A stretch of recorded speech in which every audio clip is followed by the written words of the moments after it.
Bonjour à tous, bonjour à toutes. Alors je sais que vous êtes nombreux et nombreuses à attendre ça. Et ben aujourd'hui on reprend les travaux sur l'attraction. En plus c'est cool, j'ai une petite assistante là qui va m'aider. Un Youssi? Ouais, moi je suis pas sûr. Bon, si je reprends l'état des travaux. Donc en fait là je dois évidemment remonter le moteur boîte, etc. Refaire le train avant. Donc c'est ce que je m'apprêtais à faire. Par contre je me rends compte que les jambonneaux sont pas dans un état satisfaisant.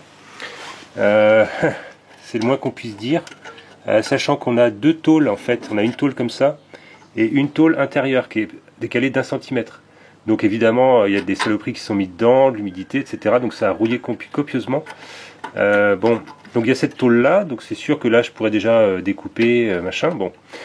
Mais il y a par exemple aussi ici, ça c'est le trou en fait de la colonne de direction qui va évidemment jusqu'à la crémaillère. Et par contre quand je mets mon doigt, je sens, bon cette tôle là ici est bonne, mais alors la tôle côté intérieur, je sens qu'il y a une tôle qui a 3 ou entre 3 et 5 mm d'écarté quoi. Et celle-là, elle est fichue quoi. Donc voilà. Et à l'autre côté, tu vas aller voir les jambonneaux aussi. Donc là, c'est pire. Là, on a vraiment littéralement des morceaux qui tombent. Donc là, il y a la tôle évidemment extérieure qui est HS. La tôle intérieure, elle est pas très belle si on regarde par l'intérieur. Parce qu'en fait, on peut regarder dans le jambonneau ici, espèce de trappe de visite. On voit que c'est bien orange. Donc là, c'est clair. Avant de commencer à découper quoi que ce soit, acheter des pièces, etc., etc., il faut faire un état des lieux précis. Alors, ce qu'on va voir, c'est qu'il y a une couche de Blackson qui est sur les tôles. Donc là, déjà, il va falloir commencer par l'enlever. Par exemple, si je reviens côté conducteur, ici, là, je vois qu'il y a une couche de Blackson. Ici, par exemple, on voit de la rouille. Donc si je viens essayer avec un tournevis, là, je vais pouvoir enlever la tôle qui est litigieuse. Par contre, là, ça va paraître dur. Mais ça peut être simplement le Blackson. Donc, résultat des courses, je vais passer un décapeur thermique partout ici pour essayer d'enlever le Blackson. Alors évidemment, port d'un masque pour se protéger le nez et la bouche, obligatoire.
Après un petit moment de travail, voilà ce que ça donne.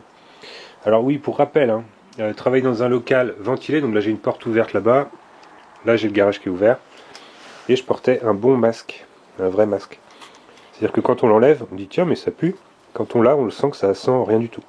J'ai enlevé une bonne couche de Blackson, mais il faut que je revienne à la tôle, donc je vais utiliser une brosse métallique sur perceuse.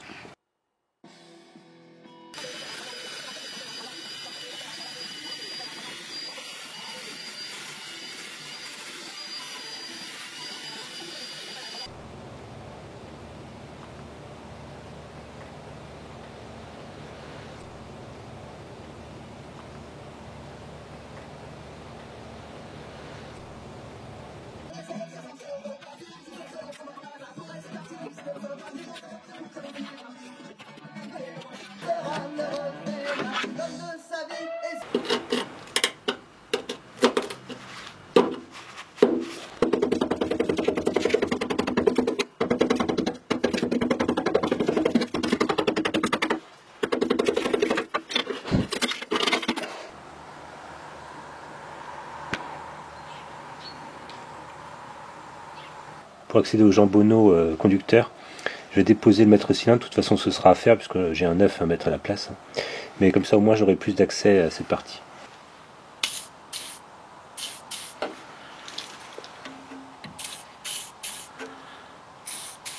Je me souviens pas si je l'avais déjà déposé. Ça commence à remonter assez loin. Quand je tourne l'écrou ici, la vis qui est là, qu'on voit avec des filets, là, tourne avec. Donc ça veut dire que ça se passe plus loin à l'intérieur. Et l'autre côté, j'ai qu'une petite tête de vis avec pas beaucoup de prises.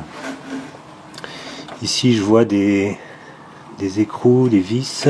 Et côté intérieur, je vois un pédalier qui, de toute façon, quand je vois les pédales dans quel état elles sont, et quand je vois comment c'est très peu accessible, je me dis que je vais démonter l'ensemble.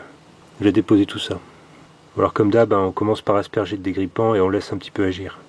Ouais, la visserie, ça fait 65 ans qu'elle est là, on va peut-être pas la chatouiller trop fort. Pas évident de filmer, éclairer et, et agir dans ces petits endroits exigus. Donc je fais de mon mieux. Hein. Voilà, j'en fous partout.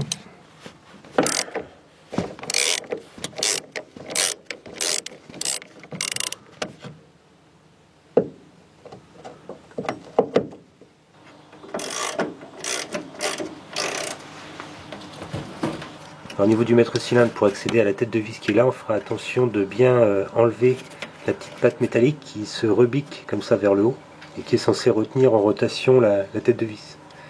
Donc on envoie la petite patte vers le bas.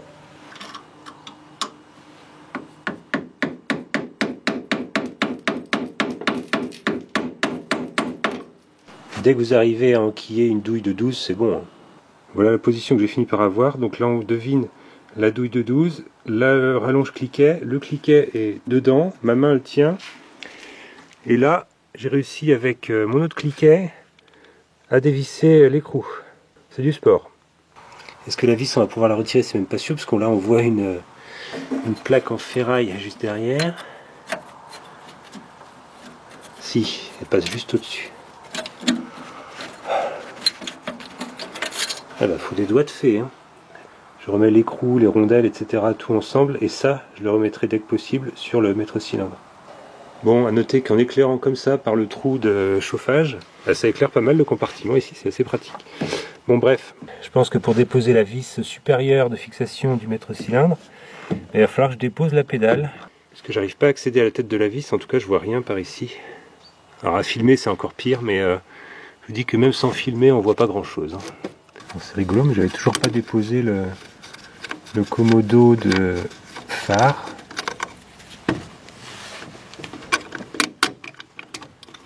Il va être temps de le faire parce que la colonne potentiellement m'embête. Ok. Pas ici. C'est ferraille, pas grave. Voilà. Alors pour déposer la colonne de direction, il nous reste à enlever deux écrous ici qui sont derrière, au niveau du tableau de bord. Apparemment une clé tube en 14, ça a l'air de bien faire le boulot.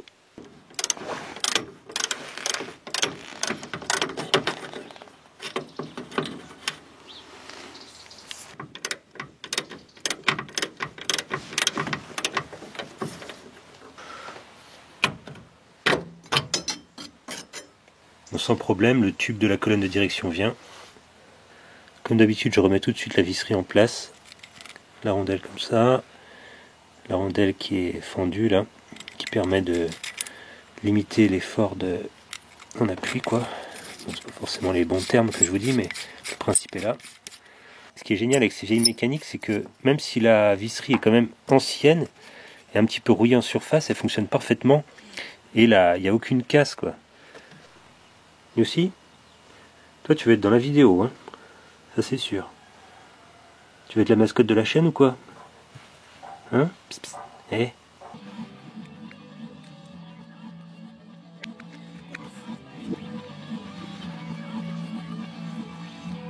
Alors cette petite goupille là, j'ai pas eu trop de remords à la casser, hein. De toute façon, une goupille comme ça, c'est tout usé, c'est, bon pas une pièce d'usure, ah si c'est une pièce de, pas inconsommable mais bon. Bref, ça se remplace, hein, les goupilles par des neuves, surtout sur la pédale de frein comme ça, c'est pas un problème. Ensuite on enlève ça, voilà. Et voilà, la pédale de frein est désolidarisée du maître cylindre. Maintenant, je vais faire à peu près la même chose ici avec la goupille qui permet de retenir la tige du contacteur de stop. Alors, je pense qu'il y a une petite rondelle qui va tomber. Voilà, celle-là, il va falloir la localiser. En passant, j'adore le mécanisme pour le contacteur de frein, quoi. C'est vraiment... c'est réglable, hein. Il y a écrou contre écrou. Et puis voilà, on règle le moment où le contacteur de stop va s'allumer. Clic, clac. Rudimentaire mais efficace. Il ne reste plus qu'à dévisser ici. Alors si besoin, empêcher en rotation la vis de l'autre côté, maintenant qu'on a accès. Pas de problème.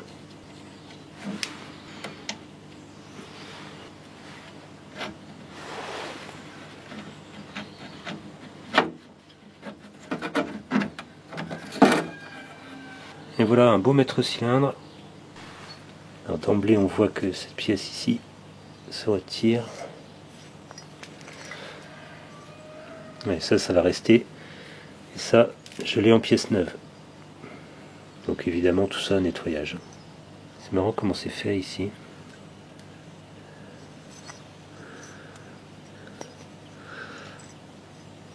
Ouais, c'est bien crado en tout cas ça. Il y a cette petite entretoise là qui était ici. Je pense qu'elle vient du trou inférieur de fixation du maître cylindre. Alors, tel quel, ça vient ou ça vient pas?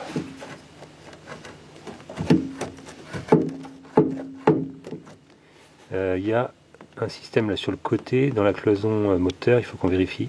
C'est la commande d'embrayage si je ne m'abuse, donc tant qu'elle est là, à mon avis, on n'y arrivera pas. Alors, du 12.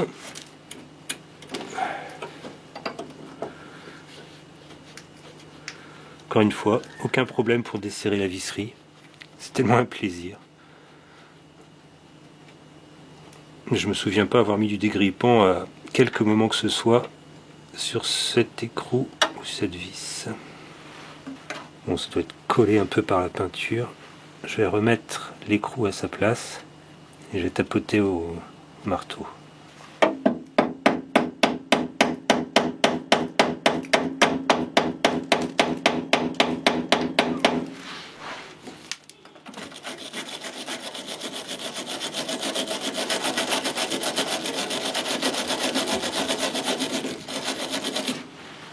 En fin de compte, je vais quand même mettre du dégrippant par ici parce que la tige ne veut pas partir.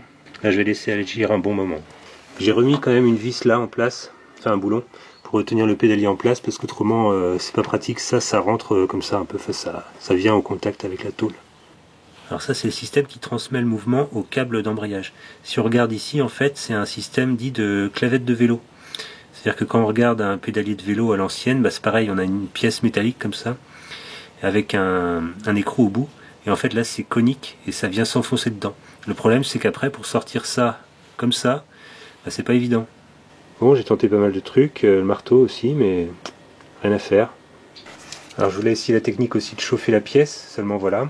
J'ai un petit truc comme ça, très pratique, et voilà, sauf que ça c'est vide, et ça c'est une recharge que j'avais acheté, ouais, donc 2 bols. Ouais, ça ressemble, hein. Moi j'avais acheté ça comme ça, voilà, sans vérifier le système de fixation EasyClick est donc inutilisable. Il va falloir que je trouve une comme ça. Bon bah à ce stade je suis un peu bloqué. Bon, si je veux quand même réussir à sortir une vidéo à un moment donné, je pense que je vais quand même arrêter la vidéo là.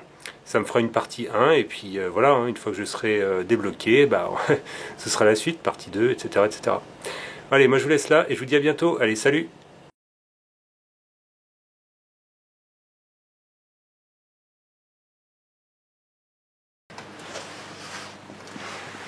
Et à l'autre côté, tu vas aller voir les jambonognes aussi?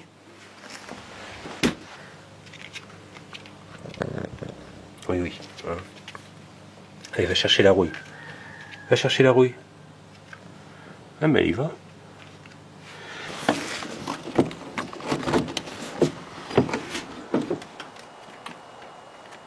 Tu viens m'aider, Newsy? Hein, tu viens m'aider?